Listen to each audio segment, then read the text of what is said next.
Silakan duduk, saudaraku. Apa kabar semuanya? Saya lihat Umas Puris ini paling luar biasa. Selalu semangat ya. Amin. Adakah yang belum kenal sama saya? Kayaknya masa? Kayaknya udah kenal semua ya. Ada yang belum? Belum ya? Oh, sebagian belum. Iya. Oke, perkenalkan, nama saya Hetty. Hetty, bukan Hetty Dos Endang ya. Namanya depannya sama Hetty. Ya, saya ini orang Jogja. Jadi masih medok, nggak bisa hilang. Mau udah berapa puluh tahun di Jakarta tetap aja kayak gini. Nah, buat nopo-nopo ya. Oke. Hari ini saya nggak mau berkhotbah banyak-banyak, tapi saya cuma mau cerita sebetulnya. Saya mau bersaksi kebaikan Tuhan di dalam hidup saya. Mau dengar? Nah, khususnya hari ini saya mau berbicara tentang Roh Kudus. Bagaimana Roh Kudus itu menuntun saya dan melindungi saya. Dan itu Roh Kudus itu sangat penting buat saudara semuanya. Saya mau tanya, berapa saudara di tempat ini yang sudah menerima baptisan Roh Kudus? 1, 2, 3, 4, 5, 6. Ada yang belum ya? Ada yang kepengen tapi belum bisa. Ada nggak? Coba boleh angkat tangan. Yang kepengen tapi belum bisa. Pengen, memang kerinduannya kepengen loh ya. Nah, kalau nggak ada yang angkat tangan, saya mau pulang. Nah, saya mau cerita banget ini tentang Roh Kudus, begitu pentingnya buat kita ya. Saudara di tempat ini percaya bahwa saudara adalah umat pilihan Allah. Amin. Kita ini dipilih sama Tuhan ya. Kita ini umat pilihan Allah dan Tuhan punya rencana yang indah buat setiap kita ya. Dan Tuhan mau kita bukan menjadi orang yang biasa-biasa saja, tetapi orang yang luar biasa, yang bisa dipakai Tuhan untuk melakukan hal-hal yang ajaib. Amin. Yuk kita akan buka di dalam 1 Petrus 2 ayat yang ke-9. 1 Petrus 2 ayat yang ke-9. Tetapi kamulah bangsa yang terpilih, imamat yang rajani, bangsa yang kudus, umat kepunyaan Allah sendiri, supaya kamu memberitakan perbuatan-perbuatan yang besar dari Dia yang telah memanggil kamu keluar dari kegelapan kepada terangnya yang ajaib. Jadi di ayat ini sudah dikatakan bahwa kita ini umat pilihan Allah dan kita kepunyaan Allah. Tuhan tidak mau hidup kita biasa-biasa, tetapi Tuhan mau hidup kita untuk memberitakan perbuatan yang besar dan ajaib tentunya. Tapi maksudnya gimana nih, perbuatan yang kayak apa ini? Yang ajaib itu ya.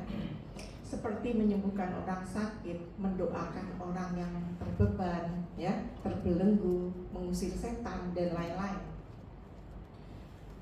Tapi bagaimana kita bisa melakukan perbuatan-perbuatan yang besar itu kalau kita nggak punya kuasa? Kita nggak punya kuasa apa-apa. Ya, kita mau mengusir setan, bukannya setannya takut sama kita, kitanya yang takut, lari. Kita yang lari, benar nggak? Nah, kita akan buka supaya kita mempunyai kuasa itu. Mari kita buka di dalam Kisah Rasul 1 ayat 8. Tetapi kamu akan menerima kuasa kalau Roh Kudus turun ke atas kamu, dan kamu akan menjadi saksiku di Yerusalem dan di seluruh Yudea dan Samaria dan sampai ke ujung bumi. Jadi kuncinya apa? Supaya menerima kuasa itu harus ada Roh Kudus. Karena Roh Kudus itu yang akan menjadi senjata buat kita untuk melawan iblis. Ya.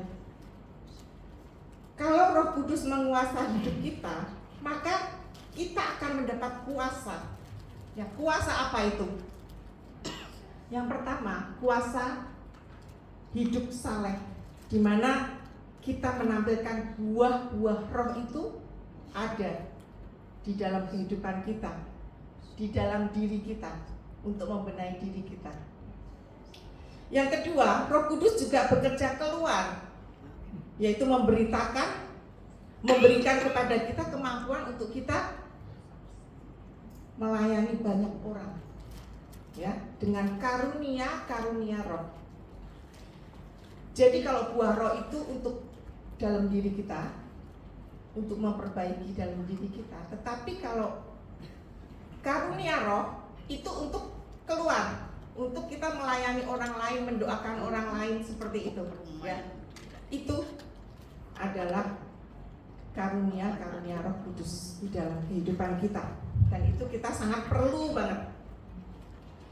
Karena kalau kita nggak ada Roh Kudus sama sekali, sia-sia, itu semua nggak ada apa-apanya, saudara. Ya. Roh Kudus itu adalah senjata untuk melawan tipu muslihat iblis. Kenapa? Karena iblis tidak tahu bahasa roh. Kalau kita ngomong berdoa sama Tuhan, kita bicara bahasa Indonesia, iblis masih tahu. Kamu minta apa, Tuhan tak? Ya, si iblis mengerti. Kamu mau bahasa Inggris, bahasa Jepang, bahasa Arab, iblis masih tahu. Tetapi ketika kita berbicara dalam bahasa roh, iblis nggak ngerti. Itu ngomong apa? Karena bahasa roh adalah bahasa antara kita dengan Allah, langsung, direct. Dan itu berbicara bahasa-bahasa yang rahasia. Jadi iblis nggak ngerti, sama sekali iblis nggak ngerti. Kita akan buka di dalam 1 Korintus 14 ayat 2.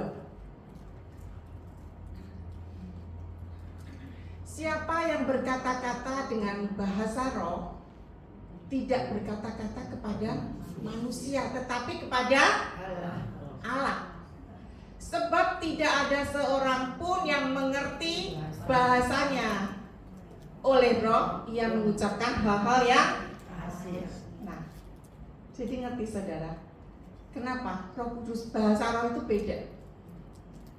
Karena mengucapkan hal rahasia dan kita langsung sama Tuhan secara langsung, ya. Saya mau cerita, waktu itu saya pernah dihipnotis waktu sedang jalan-jalan ke Bali. Saya sedang bisnis trip di Bali bersama orang Jepang, Hiranosang namanya, seorang desainer orang Jepang. Nah, Hiranosang ini mau tuker uangnya, uang yen, 20.000 yen dengan uang rupiah. Nah, saya jalan-jalan sama dia, yuk kita cari yang rate-nya paling tinggi, ya. Lalu kita nemu di Kuta itu ada satu toko baju, itu rate-nya besar. Oh, ini paling gede nih rate-nya, yuk kita masuk. Di situ ada meja panjang di bagian penukaran uang, dan di atas meja itu ada sesajen. Biasa ya, di Bali banyak sesajen ya. Sesajennya banyak banget. Biasa cuma 1 atau 2 ya. Ini 8, saudara. Jadi atasnya ada 2, bawahnya 2. Kirinya ada 2 lagi. Aku bilang, banyak banget sesajennya, gitu loh. Ya kan? Kemudian kita mulai tukar, mau tukar yen nih, 20.000 yen berapa? Kira-kira dapatnya 2 juta lebih, ya. Lalu si bapak itu mengeluarkan uangnya 20 ribuan. Jadi tuh 2, 3, 4, 5 berapa? 100, ya. 100, 200, 300 malah sampai 1 juta. Bener gak? 10 100, 200, 300 sampai 1 juta. 20 kan berarti dah 2 juta ya. Lalu dia diraup set, dikasihin ke Hiranosang. Waktu Hirano terima, karena dia sudah lihat Padahal saya waktu dia ngitung ini, saya tuh udah mikir, saya mau ngitung lagi. Jadi saya nggak liatin itu, saya malah lihat baju-baju. Ngeliatin itu ada yang bagus nggak ya? Nah orangnya lihat, gitu. Nanti aku mau hitung sendiri, gitu kan? Tapi dia selalu bilang saya suruh lihat. Nah, Hiranusang itu liatin terus, ya. Udah lihat terus Hirau kasihin Hirano. Lalu sama Hiranusang itu mau dimasukin ke tas. Saya bilang hitung lagi, hitung lagi.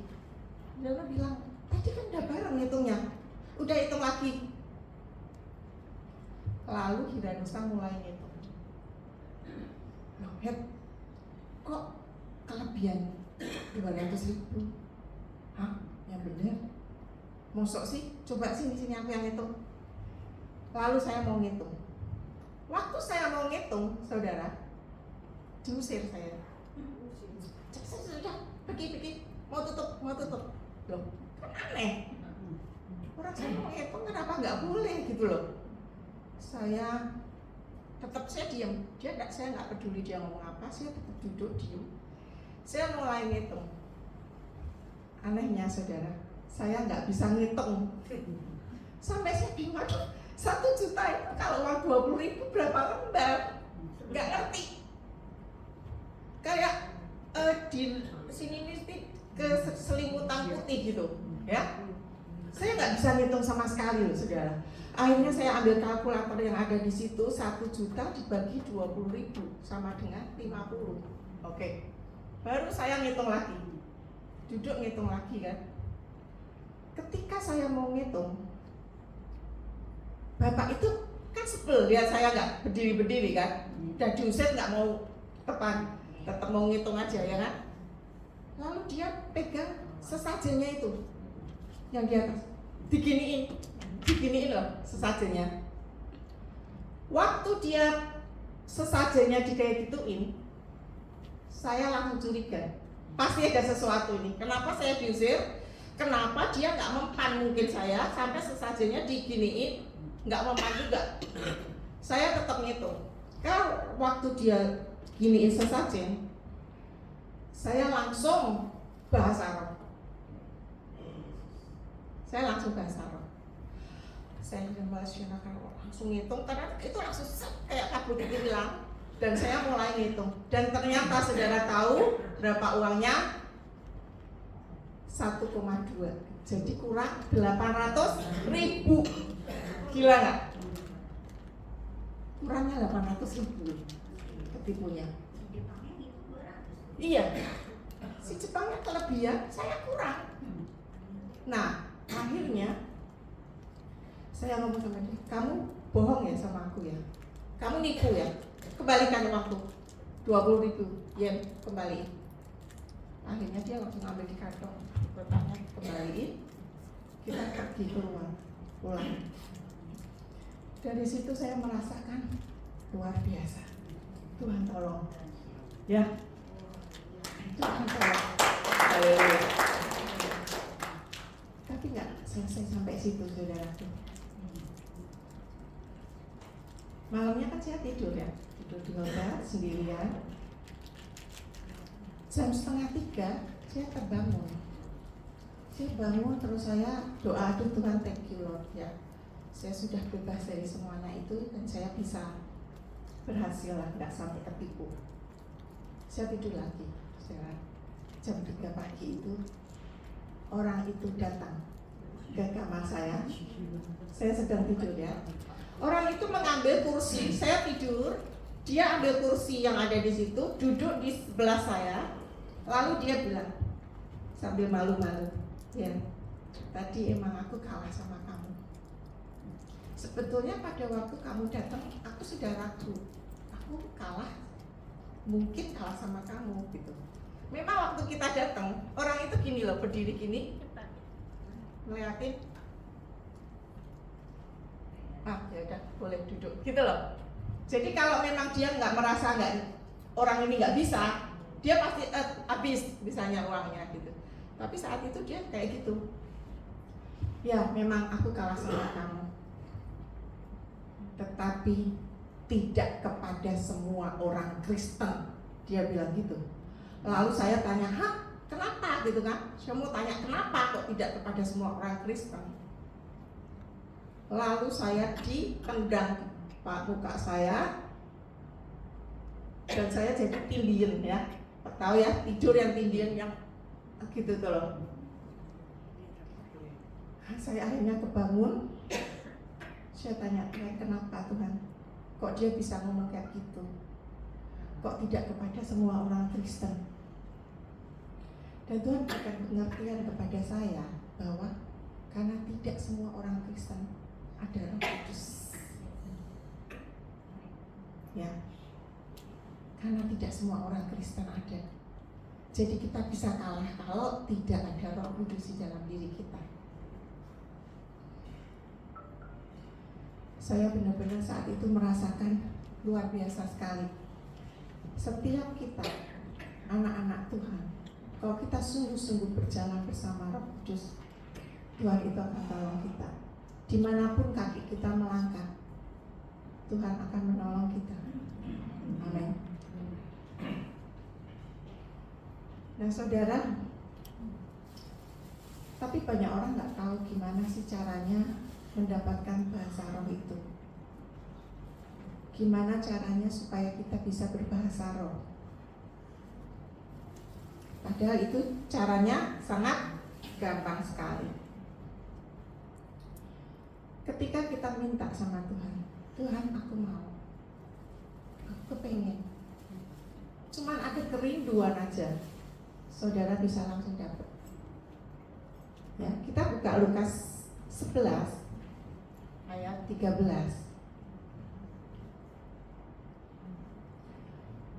Jadi jika kamu yang jahat tahu memberi pemberian yang baik kepada anak-anakmu, apalagi Bapakmu yang di surga, Ia akan memberikan Roh Kudus kepada mereka yang meminta kepadanya. Jadi syaratnya cuma minta. Kalau saudara minta, ada kerinduan hati dan saudara minta, berdoa, saudara pasti dapat. Gitu. Saudara berminat nggak ini ceritanya? Ada nggak yang berminat sekali lagi yang pengen terima Roh Kudus? Saya waktu pertama kali terima baptisan Roh Kudus itu waktu di Jepang. Jadi kita waktu itu saya masih sekolah di sana. Terus setiap minggu itu kita ada komunitas anak-anak Indonesia. Kita ke gereja sama-sama. Pulang gereja kita makan ya di restoran. Nah, lalu teman saya tanya, kamu udah bisa belum bahasa roh? Belum, aku nggak ngerti gimana caranya, nggak bisa. Pengen nggak? Pengen. Kamu mau doain? Mau. Jadi yang belum bisa itu cuma saya sama kakak saya. Akhirnya mereka jadi kita di restoran itu duduk di situ, lalu teman-teman itu pada tumpang tangan ke saya, tumpang tangan, lalu mulai didoakan bahasa roh. Lalu yang teman saya yang mendoakan itu bilang, ayo mulai dengerin kata Tuhan, dengerin suara Tuhan. Ayo dengerin suara Tuhan. Saya bingung, dengerin suara Tuhan itu gimana caranya? Nggak ngerti kan? Kita orang aku nggak ngerti dengerin suara Tuhan itu kayak apa. Lalu gimana sih dengerin suara Tuhan gitu kan? Lalu dalam hati saya tuh dia ngomong, itu loh dengerin si Yeni. Nah Yeni itu yang tumpang tangan ke saya. Dengerin Yeni, ikutin itu. Lalu saya mulai ngikutin si Yeni ngomong bahasa rohnya itu. Waktu saya mulai mengikutin aja baru ngomong gini, itu langsung kesamber. Saya sampai berngomongnya sampai udah nggak karu-karuan itu. Jadi sampai saya dilingkupi sekali dengan Roh Kudus. Bahasa saya udah beda sama Yeni. Saya cuma ngikutin pertama awalnya aja. Tapi saya langsung kesamber Dan saya berbahasa roh, dengan saat itu saya dipenuhi Roh Kudus luar biasa, sampai nangis, damai sejahtera luar biasa sekali. Sampai pulang itu jalan kaki itu nggak bisa hilang tuh, ngomong tuh dari stasiun sampai itu jalan kaki itu ngomong terus, nggak bisa selesai saudara. Dan saat itu saya melihat perbuatan perubahan saya yang luar biasa. Kenapa? Pulang sampai ke kamar, kepingin buka Alkitab. Saya cuma pengennya baca Alkitab. Saya cuma kepengennya bersama-sama dengan Tuhan. Cuma pengennya berdoa, aku nggak mau keluar kamar. Aku kepengennya takut kehilangan kasih yang mula-mula yang bersama Tuhan itu saat itu. Yang aku merasakan Tuhan itu begitu dekat, Tuhan itu begitu ajaib, Tuhan itu ada nyata. Karena benar-benar drastis ya, nggak bisa ngomong, tahu-tahu bisa ngomong kayak gitu, itu luar biasa banget. Nah, kadang-kadang orang bingung, kadang-kadang orang, oh bahasa Arab tuh nggak kayak gitu, maksud ikut-ikut. Tapi ini pengalaman saya. Pengalaman saya saat itu Tuhan ngomong, ikutin. Langsung ngomong sekecap aja, beratnya sudah beda. Ya, seperti seorang anak kecil, ketika pertama kali anak itu mau belajar bicara, kita ngasih tahu nggak, mama, benar nggak? Setelah itu dia bisa ngomong, bisa bohong, bisa apa-apa, bisa marah-marah. Apa kita ngajari? Enggak. Kita ngajarin yang awalnya doang. Ya, demikian juga dengan Roh Kudus. Baptisan Roh Kudus itu seperti itu. Baptisan Roh Kudus itu seperti air. Kita seperti minum air kehidupan. Ketika kita minum air kehidupan, saudara mau minum, tapi saudara sambil ngobrol, bisa nggak? Sambil haleluya haleluya mau minum, bisa nggak? Nggak bisa. Tumpah, nggak bisa. Oleh karena itu, kalau saudara mau baptisan Roh Kudus, itu seperti itu. Saudara seperti ingin minum air anggur dari surga. Ketika saudara minum, jangan ngomong haleluya, puji Tuhan, haleluya, nggak bisa. Dengerin suara Tuhan yang tadi, ya. Lalu ngomong bahasa yang baru itu. Pertama aneh, tapi sampai kamu mendengar sendiri, saudara mendapatkan itu. Dan saudara akan punya kuasa. Saudara di sini pasti akan dipakai Tuhan luar biasa. Amin. Untuk menolong tetangga, teman-teman, saudara. Tapi kalau kita nggak punya kuasa apa-apa, nggak bisa, saudara. Saudara harus punya senjata itu. Senjata supaya kita dapat melawan tipu muslihat iblis. Saudara, hari ini saya ingin mengajak saudaraku yang ada kerinduan untuk menerima baptisan Roh Kudus. Saudara boleh maju ke depan. Saya akan mendoakan.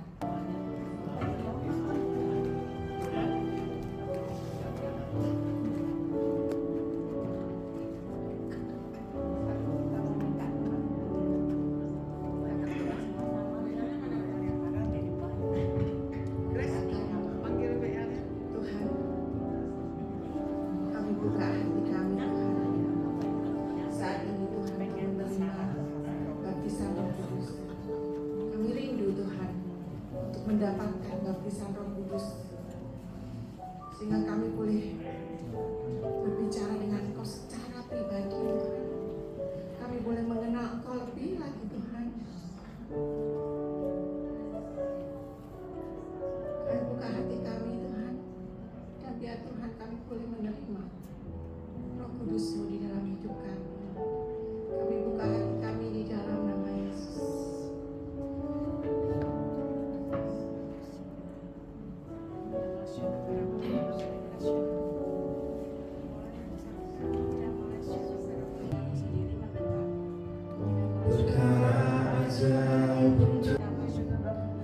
Mengalir di bait suci,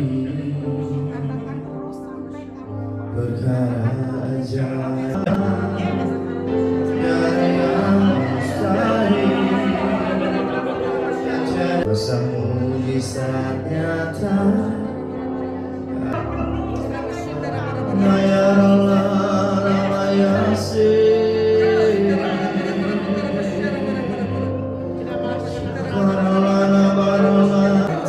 Ya, terus.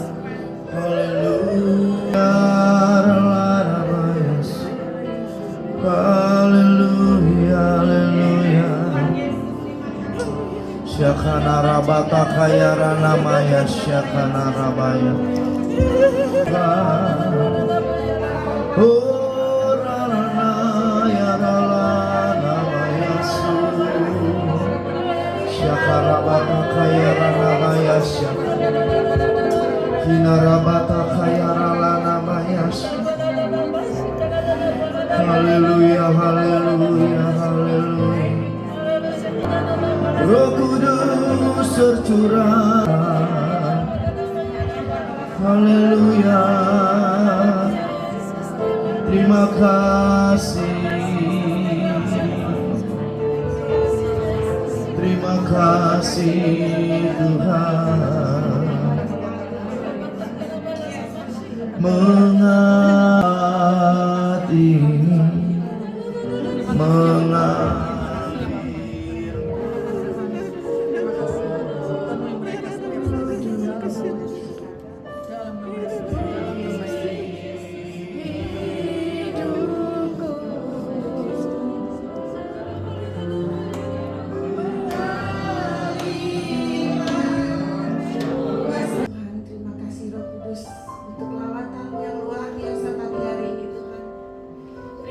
Tuhan untuk bahasa-bahasa yang baru yang Tuhan sudah berikan kepada kami. Terima kasih Tuhan untuk senjata yang Tuhan sudah berikan kepada kami Tuhan. Terima kasih Tuhan Yesus untuk anggur yang baru yang Tuhan sudah tumpahkan atas kami Tuhan. Biar Tuhan penuhi jana kami Tuhan. Lebih lagi Tuhan supaya kami boleh mengenal Kau lebih kami lagi Tuhan Yesus. Supaya kami boleh Kau pakai Tuhan untuk memberkati banyak orang. Terima kasih Tuhan Yesus. Terpujilah nama-Mu Bapa. Segala kemuliaan, hormat dan syukur kami kembalikan kepadamu. Di dalam nama Yesus kami berdoa. Haleluya. Saudara diberkati Tuhan. Amin. Saudara bisa rasakan yang sudah merasakan Tuhan itu ajaib. Benar? Tuhan itu ajaib. Tuhan itu ada. Tuhan itu hanya sejauh doa kita. Ketika kita berdoa, Tuhan hadir. Itu sudah kelihatan terbukti dengan seperti ini kita lihat. Ya, saudara yang hari ini sudah dipenuhi dengan baptisan Roh Kudus harus terus dipakai. Gimana caranya sampai rumah? Coba ngomong lagi. Coba ngomong lagi dan saudara berdoa sendiri di kamar. Nggak usah bareng-bareng teman-teman yang lain dulu. Sendiri. Ngobrol berdua sama Tuhan sampai nanti saudara dengar sendiri tuh ngomong apa. Telingamu sendiri mendengar. Sampai saudara dipenuhi double dari ini tadi. Ya. Jangan terus lupa tadi gimana sih? Coba ngomong lagi, mulutnya ngomong lagi. Ya, saudara pasti akan dipenuhi lebih lagi. Dari situ saudara akan tahu betapa kuasa Tuhan, mujizat Tuhan akan ada di dalam diri kita. Amin.